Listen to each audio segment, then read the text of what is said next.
प्यारे दोस्तों नमस्कार। आज हम लोग व्याकरण के विशेष पार्ट, विशेष अंग, विशेषण पर बातचीत करेंगे। हम लोग यहाँ पर देख रहे हैं कि विशेषण में हमें तालव्य सा और मूर्धन्य सा अर्थात तालु से बोला जाने वाला, तालु से उच्चारित होने वाला और मूर्धा से उच्चारित होने वाला सा मिला हुआ है। तो इसका उच्चारण करते समय भी आप विशेष ध्यान रखिएगा कि पहले वाला तालव्य रहेगा तो तालु से विशेषण ष मूर्धन्य रहेगा तो उसको मूर्धा से उच्चारित करना है। दूसरी चीज़ यह भी देखना है कि विशेषण लिखते समय भी गलती ना करें। पहले तालव्य सा फिर मूर्धन्य सा आ रहा है तो उसको लिखना है। तीसरी चीज़ णा का प्रयोग हुआ है जो कि नासिक की ध्वनि है। टा ठा डा, टा वर्ग में आता है ये, तो टा ठा डा ढा के बाद णा, तो इसको हम विशेषण नहीं पढ़ेंगे, ये नहीं पढ़ेंगे हम लोग, विशेषण नहीं पढ़ेंगे, ठीक है ना। अलग ध्वनि है जो कि ता वर्ग से आता है तो उसको उच्चारित हम नहीं करेंगे। इस पर यहाँ पर उच्चारण क्या होगा, विशेषण ण, है ना। तो नाक का सहारा लेते हुए ड़ा का उच्चारण करना है, तो विशेषण विशेषण। तो इस तरीके से हम इसका उच्चारण भी करेंगे। तो ये उच्चारण हमें ध्यान रखना है। साथ ही देखना है कि इंग्लिश में इसको एडजेक्टिव बोलते हैं। एडजेक्टिव आप लोग पढ़े होंगे इंग्लिश ग्रामर में, नहीं पढ़े हैं तो कोई बात नहीं है, हम यहाँ हिंदी के माध्यम से उस इंग्लिश को समझने का प्रयास करेंगे। तो आइए हम विशेषण अर्थात एडजेक्टिव को जानने का प्रयास करेंगे। यह जानने का प्रयास करेंगे कि इसके कितने पार्ट होते हैं अर्थात टाइप्स कितने होते हैं, विशेषण की परिभाषा क्या होती है, विशेषण के टाइप्स कितने होते हैं, वे टाइप्स कौन कौन से हैं, उनको हम जानने का प्रयास करेंगे। चलिए आगे बढ़ते हैं और देखते हैं। कुछ वाक्य लिखे हुए हैं। आम खट्टे हैं, 5 घोड़े दौड़ते हैं, कुछ देर बाद हम चले जाएंगे, चुल्लू भर पानी में डूब मरो, 2 लीटर दूध ले आओ, बहुत बारिश हो रही है, यह पुस्तक मेरी है। यह 7 वाक्य लिखा गया है। इसमें से हम कुछ देख रहे हैं यहाँ पे विशेष तौर पर। क्या देख रहे हैं, आम। आम एक संज्ञा है और वह संज्ञा में कुछ बताया जा रहा है कि संज्ञा कैसी है, खट्टे हैं। आम जो हैं वह खट्टे हैं। क्या आप ये बता सकते हैं कि आम की विशेषता क्या है यहाँ पर? तो आम की विशेषता खट्टे हैं। सही जानकारी आपको मिल रही है कि आम खट्टे हैं अर्थात आम की विशेषता क्या है, खट्टे होने की। यदि मीठे कहते तो उसकी विशेषता क्या हो जाती, मीठे होने की। अभी 5 घोड़े दौड़ते हैं। अभी घोड़ों की विशेषता क्या हो रही है, कितने घोड़े संख्या में दौड़ रहे हैं, तो संख्या बताई जा रही है घोड़ों की, तो वो 5 की बताई जा रही है, 5 दौड़ रहे हैं। कुछ देर बाद हम चले जाएंगे। अब यहाँ पर कह रहा है कि कुछ देर बाद, यानी निश्चित नहीं है लेकिन एक निश्चित एक टाइम पीरियड में हम यहाँ से चले जाएंगे। चुल्लू भर पानी में डूब मरो। अब देखिए, अभी यहाँ पर तो कुछ विशेषताएं ये थी, अभी क्या कह रहा है, कितने भर पानी में, चुल्लू भर पानी। पानी की विशेषता क्या रहेगी, वह कितना होना चाहिए, मात्रा में कितना होना चाहिए, चुल्लू भर होना चाहिए। पानी की जो मात्रा वाली विशेषता है वह कैसी होनी चाहिए, चुल्लू भर, अर्थात 1 किलो 2 किलो नहीं होनी चाहिए, 1 लीटर 2 लीटर नहीं होनी चाहिए, क्या होनी चाहिए, चुल्लू भर होनी चाहिए। फिर 5वें में कह रहा है 2 लीटर दूध ले आओ। दूध की मात्रा कितनी होनी चाहिए, 2 लीटर की होनी चाहिए। बहुत बारिश हो रही है। बारिश कितनी हो रही है, बहुत हो रही है, पता नहीं है कितनी हो रही है, 10 लीटर 20 लीटर या कितने बारिश हो रही है पता नहीं है, लेकिन बहुत हो रही है। यह पुस्तक मेरी है। पुस्तक में यह लगा हुआ है, तो पुस्तक अर्थात जो संज्ञा है उसके साथ क्या लगा हुआ है, यह लगा हुआ है, सर्वनाम लगा हुआ है। तो इस तरीके से हम देख सकते हैं कि अलग अलग तरीके के जो वाक्य हैं, वाक्यों में संज्ञा के बाद कुछ उसकी विशेषता बता रहा है, कुछ संज्ञा से पहले आकर के उसकी विशेषता बता रहा है, कुछ संज्ञा के साथ सर्वनाम जुड़े हुए हैं, है ना। तो आइए हम इनको जानने का प्रयास करेंगे और फिर इस वाक्य को समझने का प्रयास करेंगे क्या है ये, है ना। तो इसमें सबसे बड़ी चीज़ विशेषता क्या हो रही है कि इसमें ये हो रहा है कि प्रत्येक चीज़ें संज्ञा या सर्वनाम की विशेषता ही बता रहा है।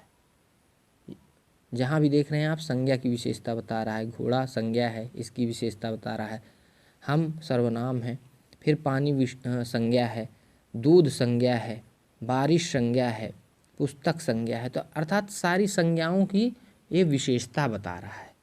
तो हम क्या कह सकते हैं कि विशेषण की यदि हम अपने से परिभाषा बनाएं तो हम ये बता सकते हैं कि जो ऐसे शब्द जो संज्ञा की विशेषता बताएं वो क्या हो जाएंगे, विशेषण हो जाएंगे। सिंपल, एकदम साधारण सा वाक्य है, सिंपल तरीके से आप बना सकते हैं अपने तरीके से कि संज्ञा की जो विशेषता बताए, संज्ञा की जो विशेषता बताए, अर्थात संज्ञा शब्द जो आते हैं उनका जो शब्द आकर की विशेषता बता जाएगा, चाहे वह खट्टे के रूप में आ जाए, चाहे वह 5 के रूप में आ जाए, चाहे वह कुछ के रूप में आ जाए, चाहे वह चुल्लू भर के रूप में आ जाए, चाहे वह 2 लीटर के रूप में आ जाए, अर्थात किसी भी शब्द के रूप में आकर के यदि वह संज्ञा की विशेषता बता रहा है तो वह क्या कहलाएगा, विशेषण कहलाएगा। आइए इसके मानक विशेषता या परिभाषा पर आते हैं। तो विशेषण की परिभाषा, डिफिनीशन ऑफ एडजेक्टिव। तो जो शब्द संज्ञा या सर्वनाम शब्द की विशेषता बताते हैं उन्हें विशेषण कहते हैं। जो शब्द, चाहे जो शब्द आए, अभी मैंने आपको बताया ना, चाहे जो शब्द आए, चाहे वह 2 लीटर आए, कुछ आए, खट्टा आए, मीठा आए, काला आए, नीला आए, ऐसे शब्द आए लेकिन वो संज्ञा की विशेषता बता रहे हैं तो वो क्या कहलाएंगे, विशेषण कहलाएंगे। संज्ञा या सर्वनाम, संज्ञा के भी हो सकते हैं, सर्वनाम के भी हो सकते हैं, है ना। तो संज्ञा की भी विशेषता बता सकता है सर्वनाम। सर्वनाम कैसे, मैं देखने में बहुत सुंदर हूँ, तो मेरी विशेषता क्या है बताई जा रही है यहाँ पे, सुंदर होने की। तो मैं वहाँ पर सर्वनाम था, तो सर्वनाम की विशेषता क्या बताई जा रही है, सुंदर होना। तो इस तरीके से संज्ञा या सर्वनाम शब्द की जो विशेषता बताए उन्हें विशेषण कहते हैं। ठीक, परिभाषा देख लिए हम लोगों ने। अब हम देखेंगे कि विशेषण कितने प्रकार के होते हैं। तो विशेषण के प्रकार, टाइप्स ऑफ एडजेक्टिव। विशेषण निम्नलिखित 4 प्रकार के होते हैं, आप हमेशा याद रखिएगा। आपने इससे पहले जो वीडियोस देखे हैं उसमें संज्ञा बताया गया था, संज्ञा 5 प्रकार की होती है, सर्वनाम 6 प्रकार के होते हैं, 6 प्रकार के होते हैं, और विशेषण 4 प्रकार के होते हैं। तो यह 4 प्रकार कौन कौन से हैं। पहला, गुणवाचक विशेषण। कौन सा विशेषण, गुणवाचक, उसमें गुणों की चर्चा होगी, इसीलिए उसको गुणवाचक कहा गया है। क्वालिटेटिव, इंग्लिश में क्या कह रहा है, क्वालिटेटिव एडजेक्टिव, उसमें क्वालिटी बताई जाएगी, गुण बताए जाएंगे। कैसे गुण, कोई अच्छा है, कोई बुरा है, कोई काला है, कोई पीला है, कोई सुंदर है, कोई कुरूप है, तो ये क्वालिटी है। तो ये गुणों की चर्चा उसमें होगी, तो इसलिए उसको गुणवाचक कह रहे हैं। दूसरा कौन सा है, संख्यावाचक, जिसमें संख्याओं की संख्याएं ही बताई जाएंगी, अर्थात न्यूमरल एडजेक्टिव। इंग्लिश में उसको क्या कहेंगे, न्यूमरल एडजेक्टिव। संख्याओं की चर्चा कैसे, 2 घोड़े थे, 5 घोड़े थे, 10 आदमी थे, है ना, 6 लड़के दौड़ रहे थे, 7 लड़कों ने 2 लड़कों को मारा। इस तरीके से संख्या की संख्या बताई जाएगी। तीसरे में परिमाणवाचक, परिमाण कहते हैं माप, जिसको मापा जाए, मापने वाली चीज़ों को, मापने वाली चीज़ या वस्तु, है ना। और या तो कह सकते हैं आप जिन्हें नाप तौल कर लें, नाप या तौल, तो उसको क्या कहते हैं? परिमाणवाचक, है ना। तो परिमाणवाचक का मतलब होता है नाप तौल वाली चीज़। इसीलिए इसको देखिए, ऊपर वाले में क्वालिटेटिव था, इसमें क्वांटिटेटिव है। क्वांटिटी बताना है, मात्रा बताना है। क्वांटिटी की हिंदी क्या होती है? मात्रा। मात्रा, तो कितनी मात्रा में है कोई चीज़? 10 किलो चावल लाना है, 2 लीटर दूध लाना है, तो ये मात्रा बता रहा है ना, नाप तौल वाली चीज़ बता रहा है। तो इसमें हमें इन चीज़ों के बारे में पता चलेगा। सार्वनामिक विशेषण, तो सार्वनामिक नाम ही सार्वनामिक है, अर्थात सर्वनाम से संबंधित है। सर्वनाम वाले विशेषण, जैसे अभी आया था, यह पुस्तक मेरी है, तो पुस्तक से पहले लग रहा है, अर्थात संज्ञा से पहले जब कोई सर्वनाम लगेगा तो वह क्या हो जाएगा? सार्वनामिक विशेषण हो जाएगा, है ना। तो उसको इंग्लिश में कहते हैं डिमॉन्स्ट्रेटिव एडजेक्टिव। तो जब सर्वनाम संज्ञा से पहले आए और उसकी विशेषता बताए, तब वह क्या कहलाएगा? सार्वनामिक विशेषण। आइए हम लोग आगे देखते हैं इनके अलग अलग पार्टों को, इनकी विशेषताओं को और इनकी परिभाषाओं को।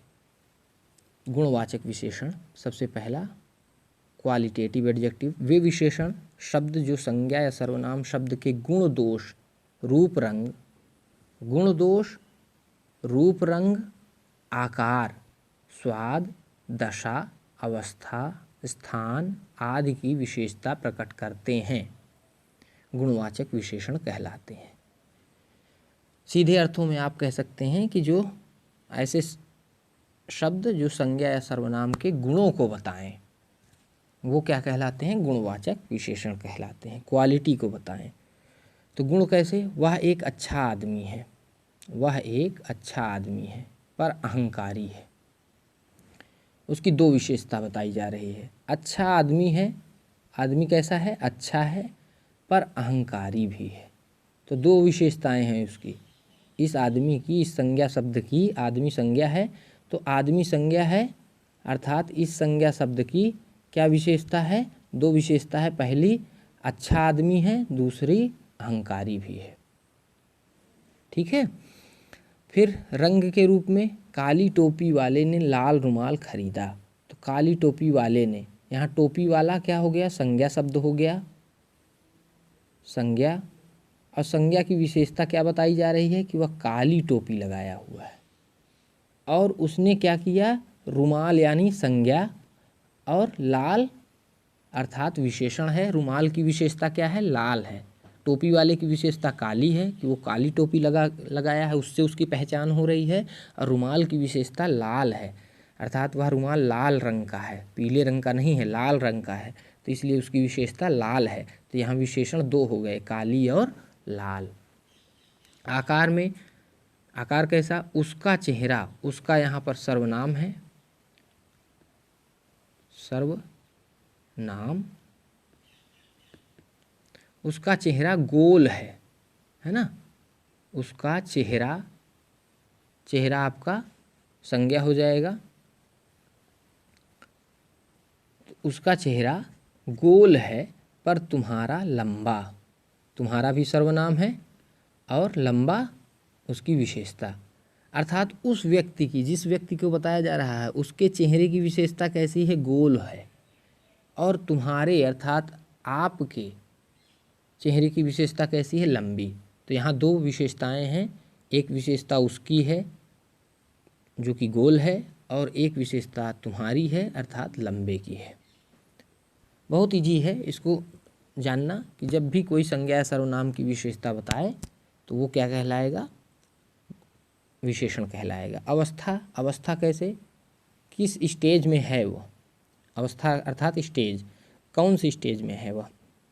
तो भूखे पेट, कैसा है वो? भूखे पेट भजन नहीं होता, अर्थात वह, उसकी विशेषता क्या है? कि वह भूखे पेट है और ऐसे में भजन नहीं होगा, अर्थात भगवान की भक्ति नहीं होगी। तो भूखे पेट यहाँ पर उसकी विशेषता है। पेट की विशेषता क्या है? भूखा है ना। तो यहाँ पेट की विशेषता क्या हो जाएगी? पेट संज्ञा हो जाएगा, संज्ञा और उसकी विशेषता क्या है पेट की कि वह भूखा है, भूखा है अर्थात उसने कुछ नहीं खाया है, पेट ने कुछ नहीं खाया है। ठीक है, तो ये गुणवाचक विशेषण हो गए जिसमें गुणों की चर्चा होती है, क्वालिटी की चर्चा होती है। अब गुणवाचक विशेषण के प्रकार भी हैं, उन प्रकारों को हम देखेंगे।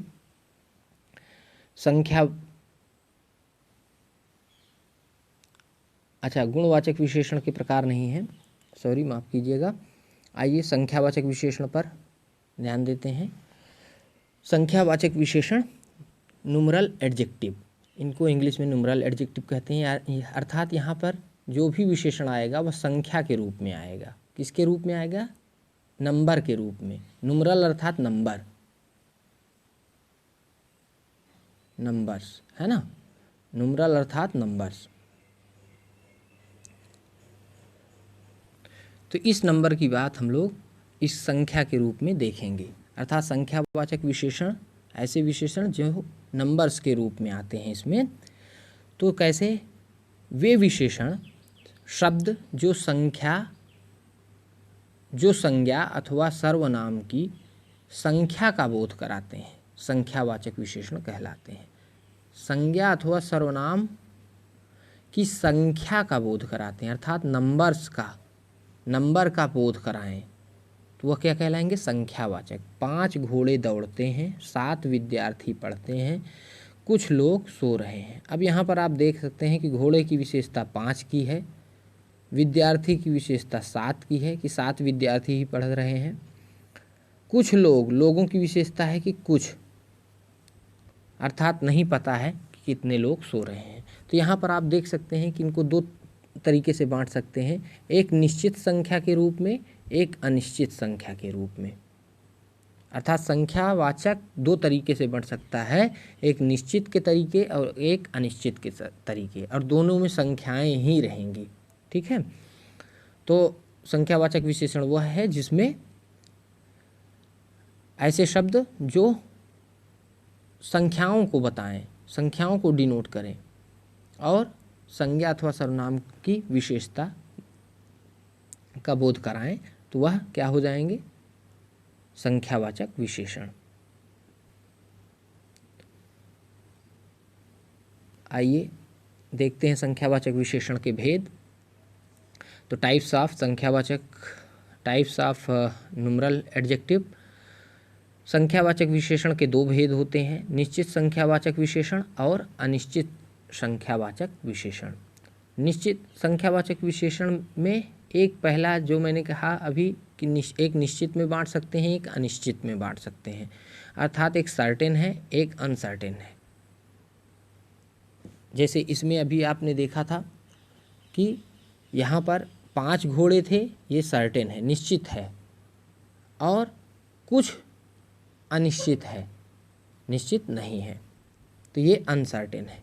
ठीक है, निश्चित संख्यावाचक विशेषण वे विशेषण शब्द जो विशेष से संज्ञा या सर्वनाम की संख्यावाचक सर्वनाम की निश्चित संख्या का बोध कराते हैं, निश्चित संख्यावाचक विशेषण कहलाते हैं। ऐसे विशेषण शब्द जो विशेष्य, अब थोड़ा हम विशेष्य को जान लेते हैं। विशेष्य क्या होता है?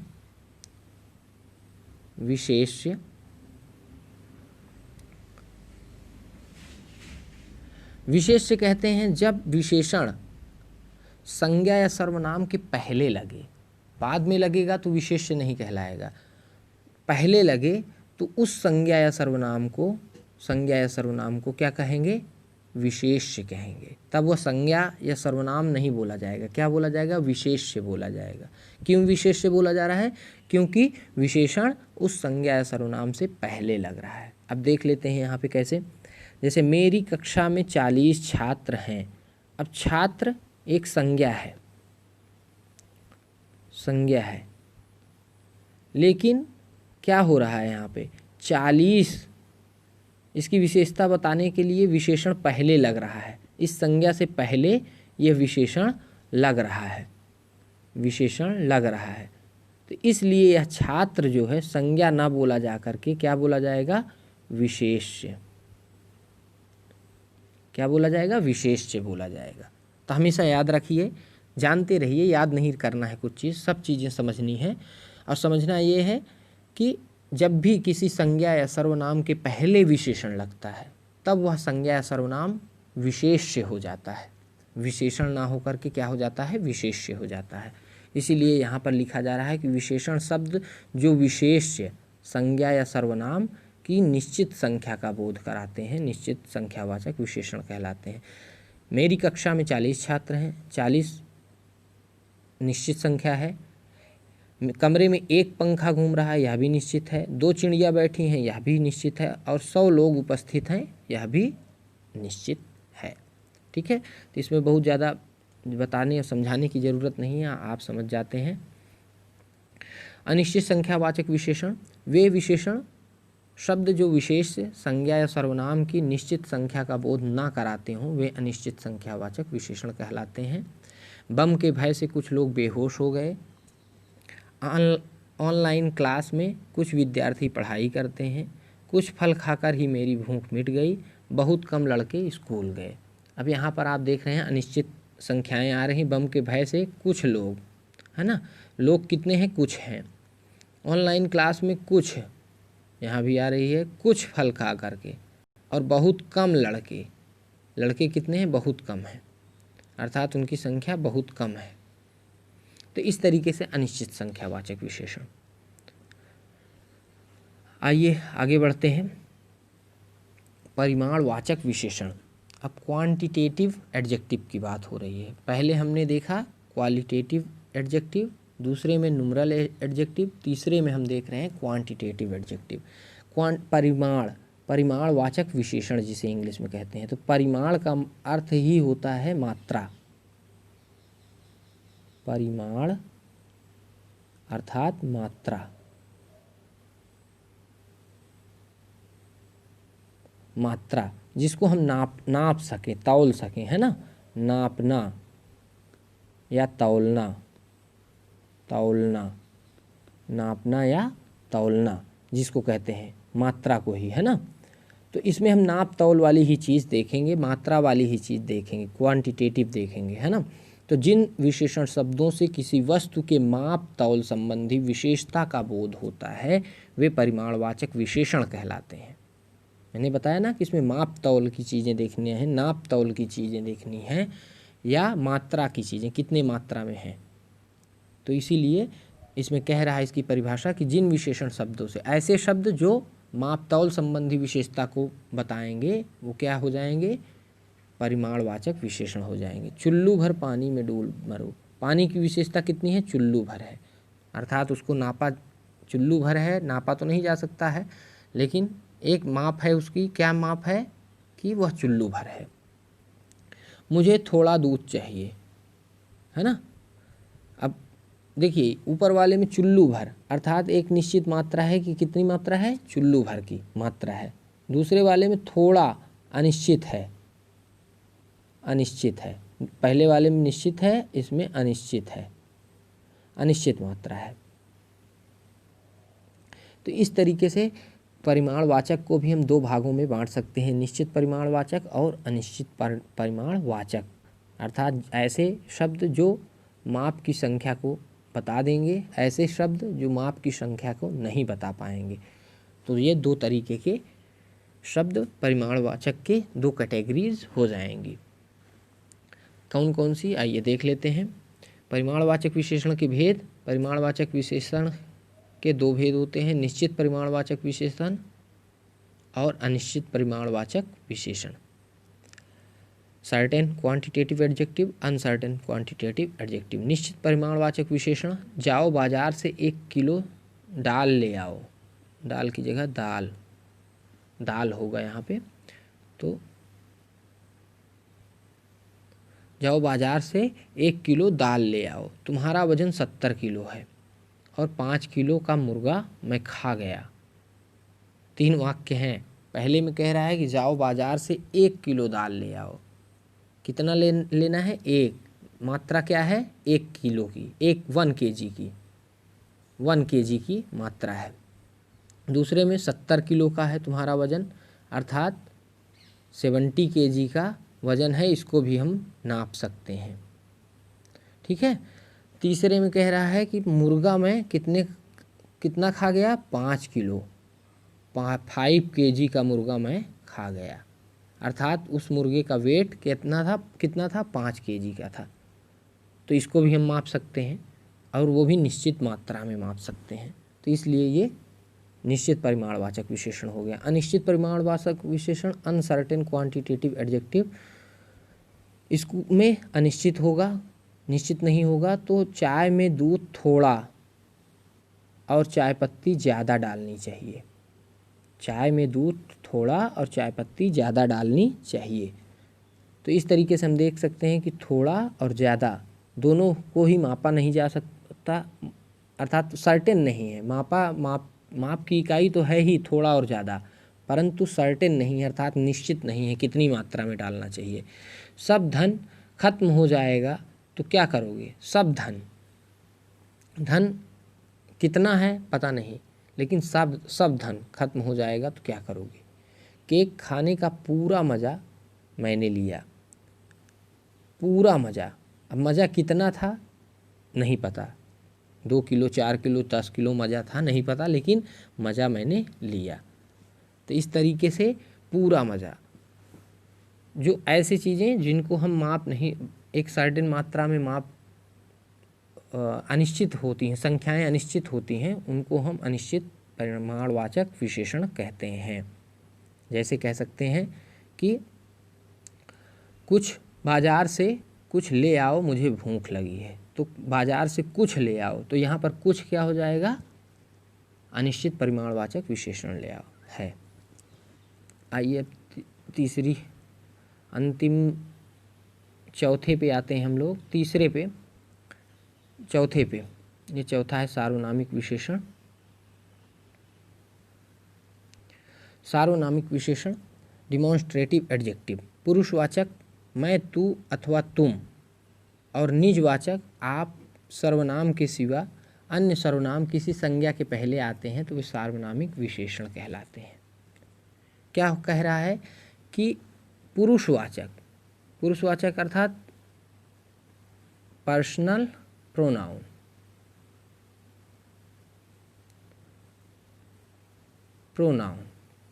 आपको पर्सनल प्रोनाउन पढ़ाया गया था पुरुषवाचक में। पुरुषवाचक में कौन कौन से आते हैं, मैं तुम वह वे, ये सभी आते हैं।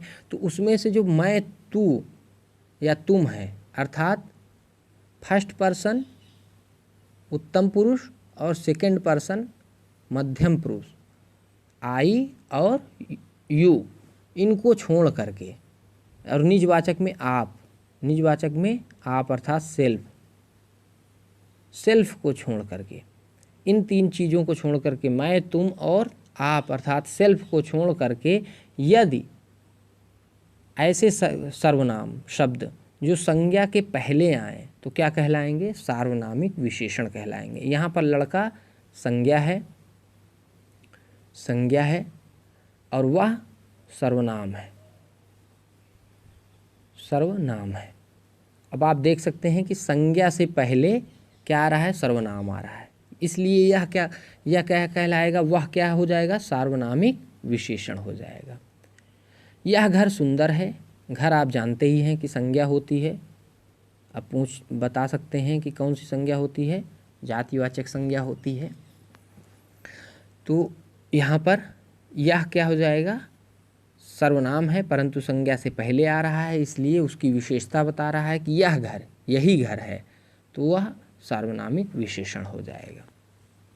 ऐसा आदमी कहीं नहीं देखा, ऐसा जैसा कैसा, है ना, तो ऐसा आदमी कहीं नहीं देखा, तो आदमी की विशेषता क्या बता रहा है, ऐसे से, और ये का कौन सा हो जाएगा, सार्वनामिक विशेषण हो जाएगा, क्योंकि यह सर्वनाम था और सार्वनामिक विशेषण हो गया। जैसा देश होता है लोग भी वैसे होते हैं, तो जैसा देश, आप जानते हैं कि जैसा और वैसा कौन से सर्वनाम होते हैं, संबंधवाचक सर्वनाम। Very good. तो ये रिलेटिव प्रोनाउंस होते हैं, और ये रिलेटिव प्रोनाउन अर्थात संबंधवाचक सर्वनाम संज्ञा से पहले आ रहे हैं, देश से पहले आ रहा है। जैसा देश होता है लोग भी वैसे ही होते हैं।